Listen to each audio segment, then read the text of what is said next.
बोलो श्री कृष्ण कन्हैया लाल की जय। सतगुरु महाराज की जय।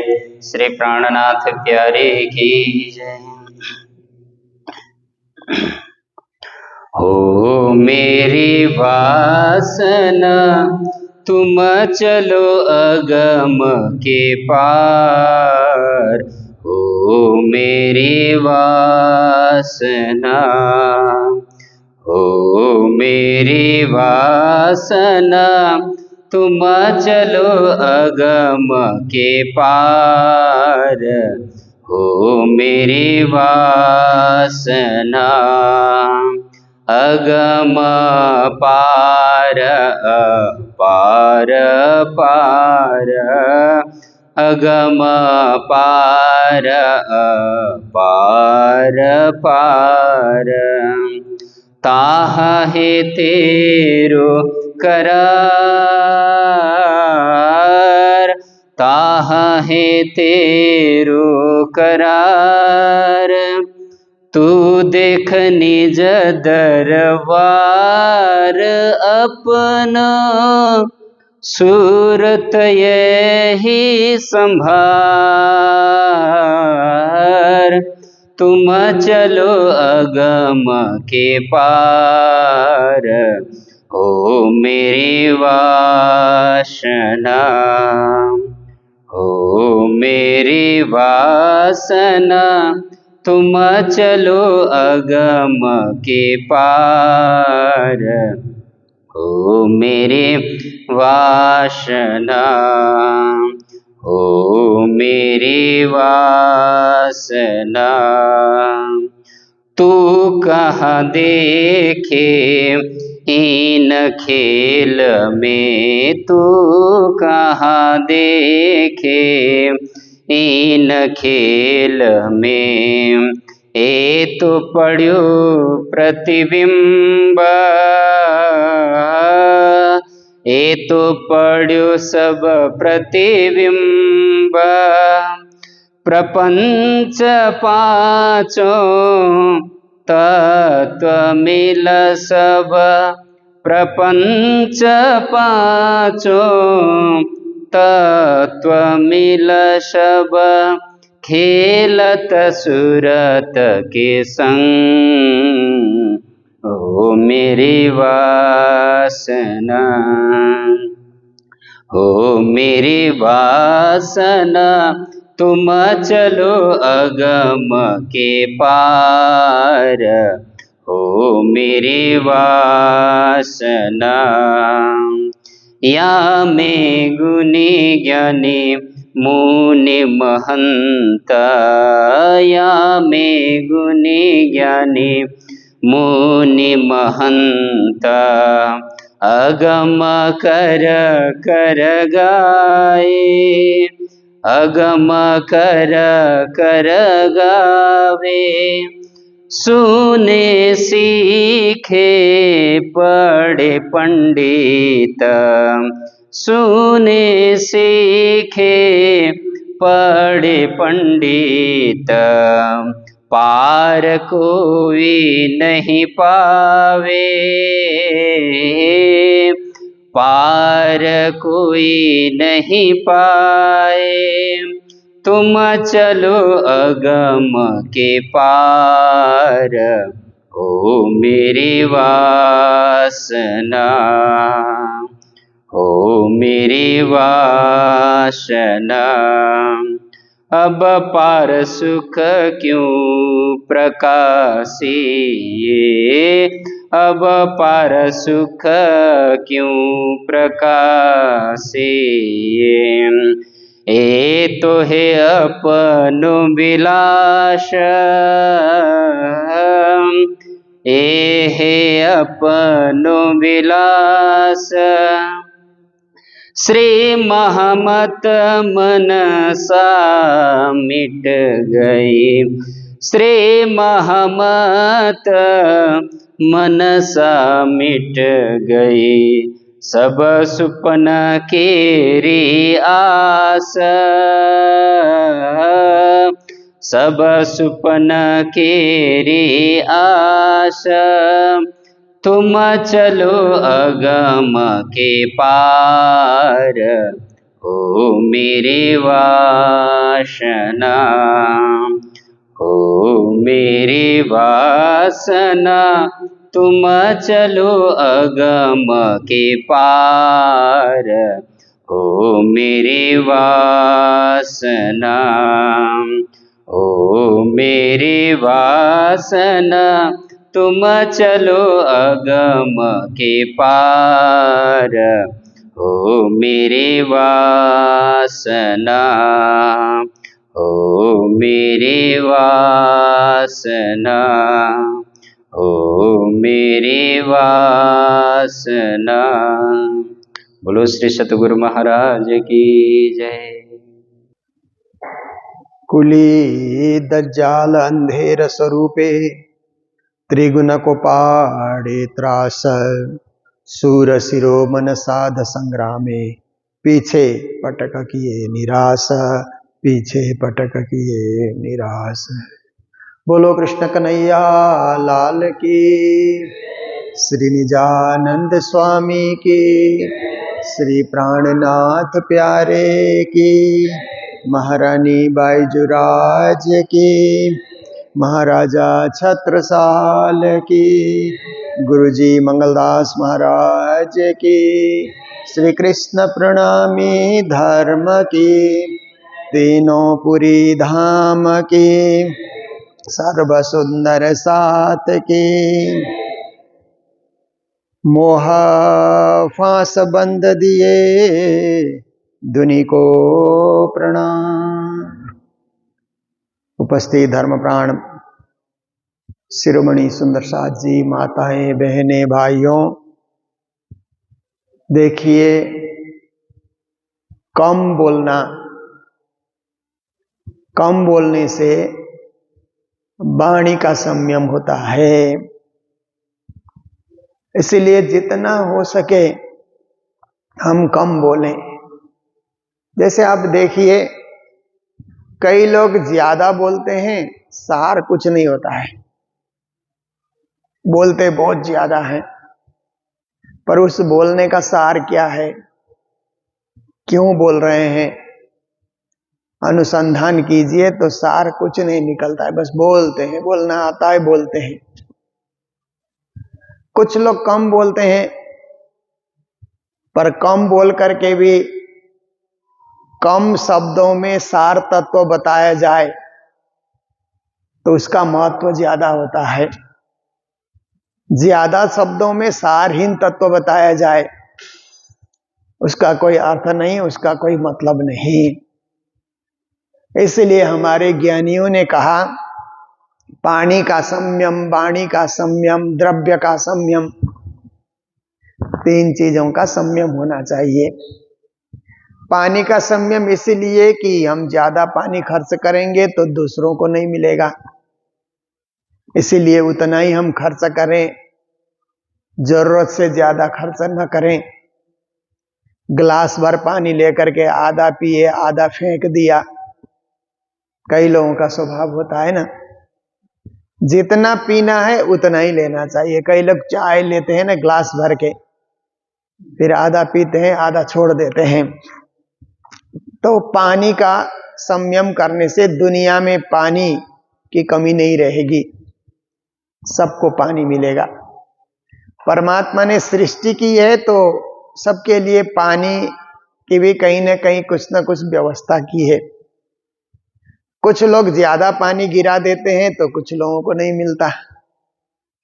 तो ये सब क्या है कि जैसे आप देखिए कहीं गीजर लगा है ना, तो ठंडी के दिनों में कुछ लोग नहाएंगे भी गर्म पानी से, कपड़े भी उसी से धोएंगे, तो दूसरे नहाने वाले को गर्म पानी नहीं मिलेगा फिर। तो आप देखिए ये संयम की बात है। हर चीज में संयम हम लोग रखते हैं तो सबको मिल जाता है। जैसे भोजन भी है, भोजन वितरण के समय में शुरू में आने वालों ने ज्यादा लिया और फेंक दिया, पीछे आने वालों को खाना ही नहीं मिलेगा, फिर बर्तन खाली हो जाएगा। इसलिए हर चीज में संयम ऐसे ही बोलने में भी संयम, क्योंकि ज्यादा हम पहले ही बोल गए तो बाद में बोलने की क्षमता भी नहीं रहेगी। इसलिए जीवन भर हमें तो बोलना है, इसलिए बोली का संयम रखेंगे। ऐसे ही द्रव्य का भी संयम होता है। द्रव्य धन को कहते हैं ना, धन संपत्ति को द्रव्य कहा जाता है।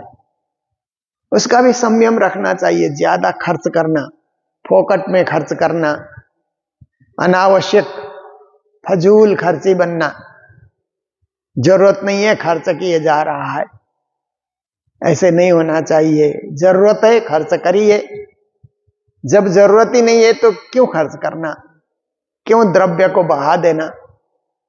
द्रव्य का संयम रखने से क्या होता है कि कभी कोई लोग फिर पारायण के लिए आते हैं कि हमारे यहाँ पारायण का कार्यक्रम हो रहा है, द्रव्य का संयम किया है तो एक पारायण हम भी दे सकते हैं। और कहीं बेटी उठाने के लिए आते हैं, वार्षिक धूप बाती, तो उनको हम कुछ दे सकते हैं, द्रव्य का संयम किया है तो।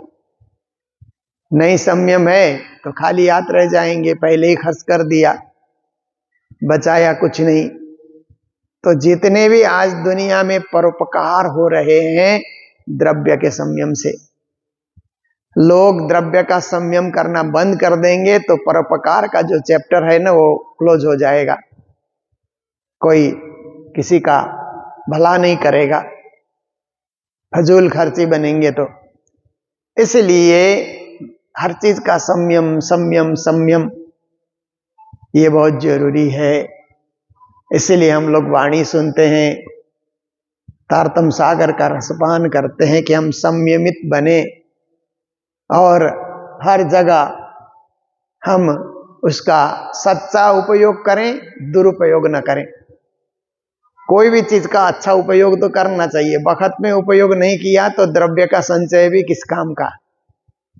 कोई बार उसका प्रयोग करना है तो कर ही लेना चाहिए। जैसे मैंने पारायण का उदाहरण दिया, अभी हम लोग 2 जगह पारायण करने जा रहे हैं।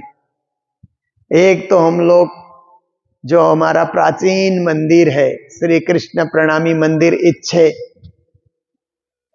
उसमें हम लोग मंदिर को अब सुंदर तैयार किया जा रहा है। तो आने वाले होली में 8 से 14 तारीख 7 दिन हम लोग पारायण का सप्ताह पारायण करेंगे, होली महोत्सव मनाएंगे। होली महोत्सव तो मंगलधाम में ही मनाया जाएगा, पर 108 पारायण हम लोग श्री कृष्ण प्रणामी मंदिर इच्छे, जो कालिम्पोंग का सबसे प्राचीन मंदिर है, वहां पर हम लोग 108 पारायण करेंगे, जैसे गत वर्ष हम लोगों ने मूल मंदिर में किया था। तो देखिए, फिर हम लोग एक और पारायण करने जा रहे हैं श्री कृष्ण प्रणामी मंदिर मुक्तिधाम इटहरी में, जहां हॉस्पिटल बन रहा है, मंदिर के बिल्कुल करीब में हॉस्पिटल बन रहा है।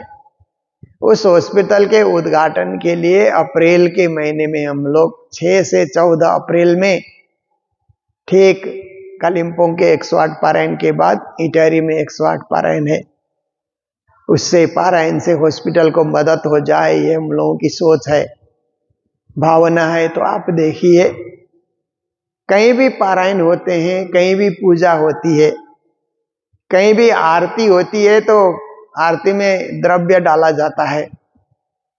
बिना द्रव्य डाले, बिना पैसा डाले आरती का कोई फल नहीं होगा। वो तो आग का गोला घुमा रहे हैं, इतना ही होगा। उसका फल तब होता है जब द्रव्य दान हम करते हैं, श्रम दान, द्रव्य दान, ये सब होता है ना।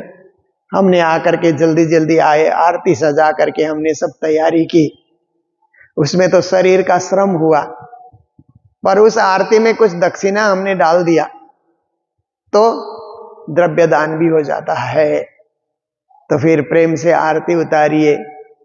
पर कई लोग क्या है कि आजकल जो तरह तरह के पाउच में आते हैं ना, पाउच में तम्बाकू के साथ कुछ और चीजें मिलाई हुई होती है, चड़क भड़क।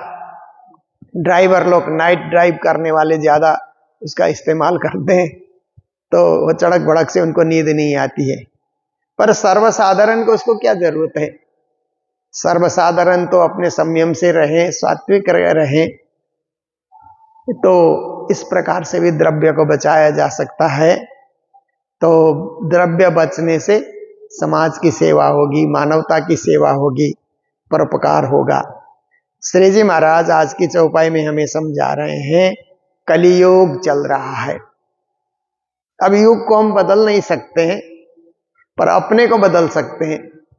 योग तो जो चल रहा है सो चल रहा है, उसको बदलने में हमारी क्षमता नहीं है, पर अपने को बदलने में हम बदल सकते हैं। हम अपने को जब चाहें हम बदल सकते हैं। हम बदलें और धार्मिक बने, हम बदलें और परोपकारी बने, हम बदलें और देशभक्त बने, मानवता के पुजारी हम बने। इसके लिए हम अपने को बदल सकते हैं। वो अपने ही हाथ में है। खुद को बदलना अपने हाथ में, दूसरों को बदलना अपने हाथ में नहीं है। दूसरों को हम समझाते हैं, प्रेरणा देते हैं, पर बदल नहीं सकते हम। और अपने को जब चाहें हम बदल सकते हैं। हम अपने को चाहेंगे कि हम 4 बजे उठेंगे, हम उठ सकते हैं। हमने नियम बना लिया है कि हमको उठना है, तो हम अपने को, जो लोग 6 बजे 8 बजे तक सोते हैं, वो अपने नियम बदल दें, अपने को बदलने की कोशिश करें, 4 बजे उठ सकते हैं। पर 4 बजे उठने के लिए कम से कम 10 बजे सोना पड़ेगा। फिर 6 घंटे की नींद भी जरूरी है शरीर के विश्राम के लिए। तो अपने को बदलना है तो हम सोचेंगे कि हम पूजा पाठ करके ही नाश्ता खाएंगे, नाश्ता ग्रहण करेंगे पूजा पाठ करने के बाद, तो भी अपने को हम बदल सकते हैं। महाप्रसाद और चरणामृत लेने के बाद ही जलपान होगा, वो भी हम बदल सकते हैं अपने आप को। तो ऐसे ही हम चोरी नहीं करेंगे, झूठ नहीं बोलेंगे, असत्य भाषण नहीं करेंगे। हम चाहें तो अपने को बदल सकते हैं, नहीं चाहें तो हम वहीं के वहीं रहेंगे। वर्षों बीत जाएंगे, जीवन लीला पूरी हो जाएगी, फिर भी हम वहीं के वहीं होंगे, हमें बदलाव नहीं आएगा। वाणी पढ़ने से, ज्ञान सुनने से हमें बदलाव आ जाता है। तो श्री प्राणनाथ जी महाराज कहते हैं कि कलियुग ने मोह का फांस दुनिया के ऊपर डाल रखा है। मोह ही एक बंधन है, उस बंधन में दुनिया बंधी हुई है। आप देखिए, मोह का बंधन तो है, और युग में मोह का बंधन इतना जबरदस्त नहीं होता था। लोग देखिए कि 50 साल तक गृहस्थाश्रम चला करके, 25 साल तक ब्रह्मचर्य आश्रम, 50 साल तक गृहस्थाश्रम, 51 साल के हुए तो धीरे धीरे वन प्रवेश, सत्संग में प्रवेश, तीर्थों में प्रवेश, ऋषि मुनियों के पास जाना।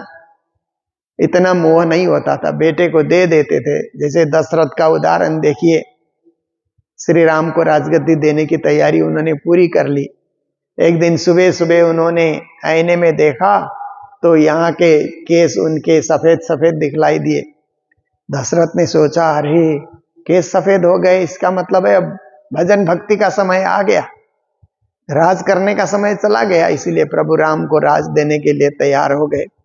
और भी ऐसे इतिहास पुराणों में भरे पड़े हैं कि लड़के को राज दे करके पिता फिर वन में चले जाते हैं, तप करते हैं, त्याग करते हैं, ज्ञान सुनते हैं, जीवन को धन्य बनाते हैं। पर कलियुग में ऐसा नहीं होता। कलियुग में माता पिता भी घर में ही बने रहेंगे, संपत्ति से जुड़े रहेंगे, ज्यादा लोभ के वशीभूत होते हैं। कम लोग लोभ से निवृत्त होते हैं, अधिकांश लोग तो लोभ के वशीभूत ही होते हैं, क्योंकि ये कलियुग का प्रभाव है। कलियुग ने मोह का फांस भी दिया है। मोह का फांस इसलिए, मेरा घर मेरा परिवार, ये भी मोह है, उसको छोड़ नहीं सकते, घर नहीं छोड़ सकते, परिवार नहीं छोड़ सकते, कोई तीर्थ जा नहीं सकते, कोई मेले में जा नहीं सकते, मेरा घर मेरा परिवार करते मोह फांस में पड़े रहेंगे। ये भी एक बंधन है, मोह बांध करके रखता है। सारे दुनिया में कलियुग का प्रभाव है, तो ऐसे लोग ज्यादा दिखलाई देते हैं। सब अंगों बस आने, ये कलियुग क्या करता है कि मोह को साथ में लेकर के हमारे अंग अंग को बस में कर लेता है। इसलिए देखिए, हर जगह हमको मोह, क्रोध, लोभ, अहंकार द्वेष, ये सब भावनाएं अंग अंग से, हमारे अंग अंग से निकल रही हैं। तो जहां देखो ईर्ष्या, द्वेष, छल, कपट, ये कलयुग का प्रभाव है। पूरे हमारे शरीर में कलयुग राज कर रहा है, हमारे शरीर में उसका वास हो चुका है।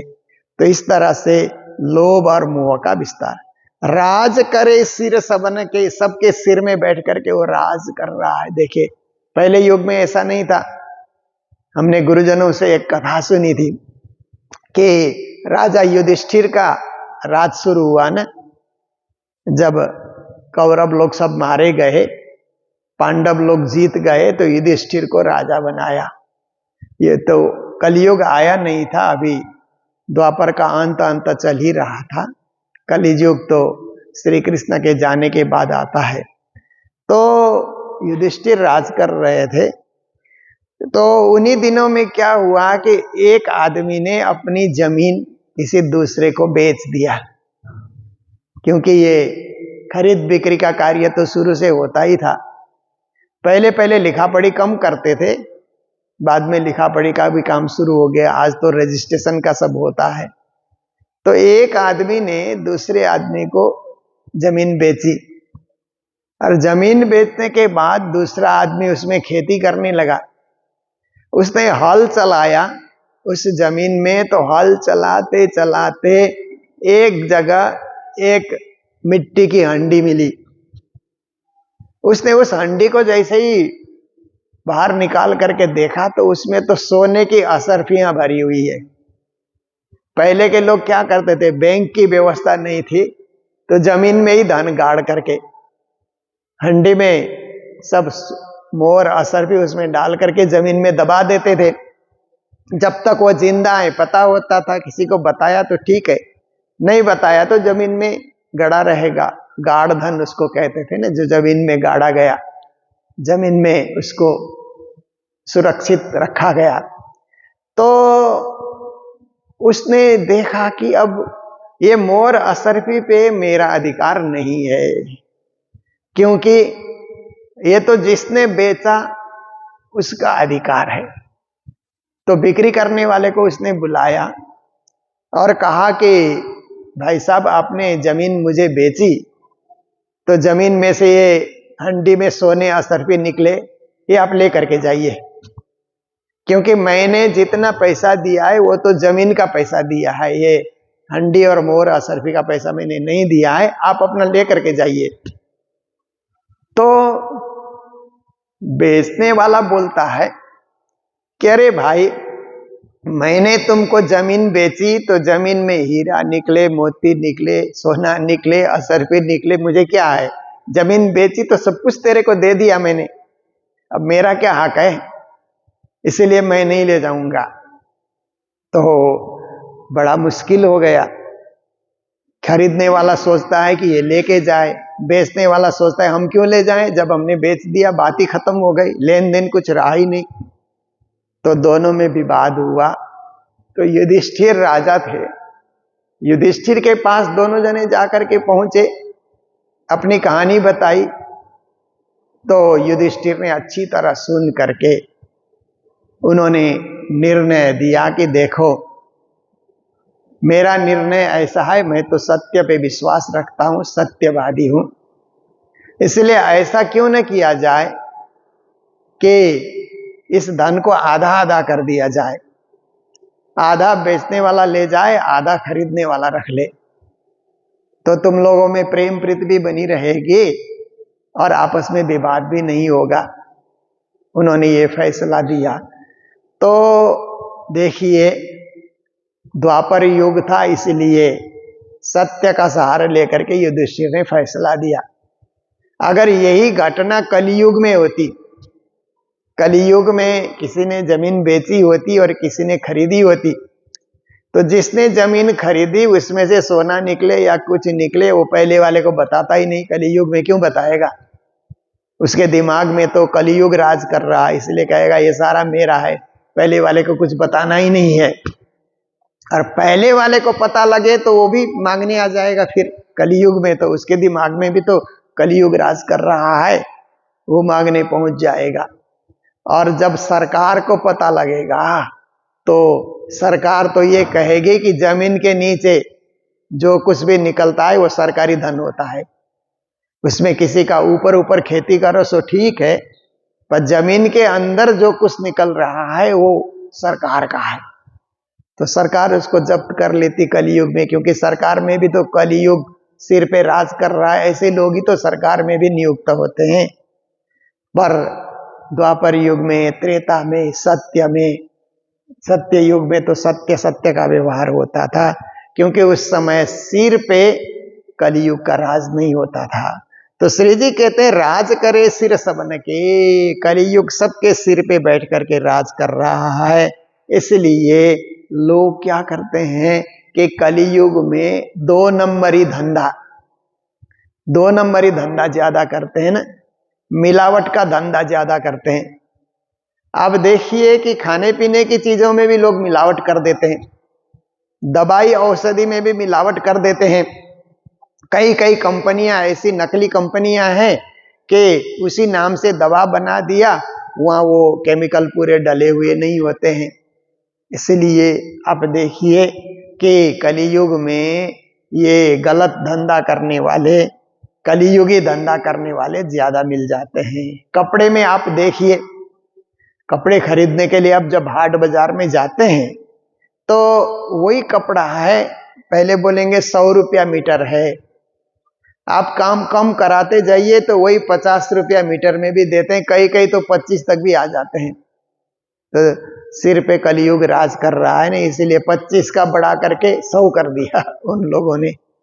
तो ऐसे दुनिया में कलयुग जब राज करता है तो सब कुछ स्वार्थ में, धन बटोरने में, दूसरे को परेशान करने में, दूसरे का हरण करने में, दूसरे का लूटने में, दूसरे का धन बर्बाद करने में लोग लगे हुए होते हैं। तो चलावत ज्यों जित जाने, कहते हैं कलयुग जहां जैसे चाहता है वैसे चला देता है। इसलिए कलयुग को पहचान करके खुद कलयुग के प्रभाव से प्रभावित नहीं होना चाहिए, हमारे में सत्य युग रहे ऐसा भाव लेकर के चलना चाहिए। लोग कलयुगी विचार से चल रहे हैं, ऐसे हम भी उसके साथ व्यवहार करें, ऐसी बात नहीं है, क्योंकि हम सत्य के सहारे चलने वाले हैं। हम सत्यवादी बने, कलयुगी न बने। प्रथम मूल से बुद्ध फिराई, मूल से ही, जन्म से ही कलयुग बुद्धि फिरा देता है। हमेव दियो अंधेरा अहंकार, हमेव मतलब अहंकार भर देता है, अहंकारी अंधेरा है, अहंकार में कोई ज्ञान नहीं होता है, जहाँ ज्ञान नहीं है वहाँ अंधकार ही छा जाता है। या अभिद इंड रचो त्रिलोकी, तीनों लोक में कलयुग का प्रभाव है। सृष्टि ऐसे रची गई है, ब्रह्मांड की इस प्रकार रचना हुई है। मूल अतिथियो मन फेर, शुरू से ही उसका मन घूम जाता है। एक दूसरे को देख करके, एक दूसरे की चंचलता को देख करके सभी चंचल हो जाते हैं। एक दूसरे की चोरी को देख करके लोग उसी तरह का स्वभाव बना लेते हैं। तो ये सब कलयुग का प्रभाव है, श्री जी महाराज बता रहे हैं। इसलिए हमें उसके प्रभाव में नहीं जाना है, हमें तो सत्य युग का भाव लेकर के, सत्यवादी बन करके सतपथगामी हमको बनना चाहिए। तो ऐसे ये ज्ञान, ऐसी ये शिक्षा श्री जी महाराज हमें नित्य निरंतर प्रदान कर रहे हैं। और आज का भी हमारा समय यही पूरा होता है। आज के दिन मंगल धाम में राजभोग भंडारे की सेवा मादरी हाट से परम धाम वासी श्रीमती रेणुका देवी भट्टराई की प्रथम पुण्यतिथि पर श्रीमती बिमला भट्टराई, मेघनाथ शर्मा, अभिषेक शर्मा परिवार की ओर से प्रदान किया गया है। उन सबको मंगल बधाई, मंगल कामनाएं देते हुए आज के प्रसंग को यहीं विराम दे रहे हैं। बोलो सतगुरु महाराज की, श्री प्राणनाथ प्यारे की, सर्व सुंदर साथ की, प्रथमा मूल से बुद्ध फिराई, अहमेव दियो अंधेरा, या विद इंड रच्यो त्रैलोकी, मूल थे दियो मन फेरा, मूल थे दियो मन फेरा। बोलो श्री प्राणनाथ प्यारे की, श्री धाम के धनी की प्रणाम।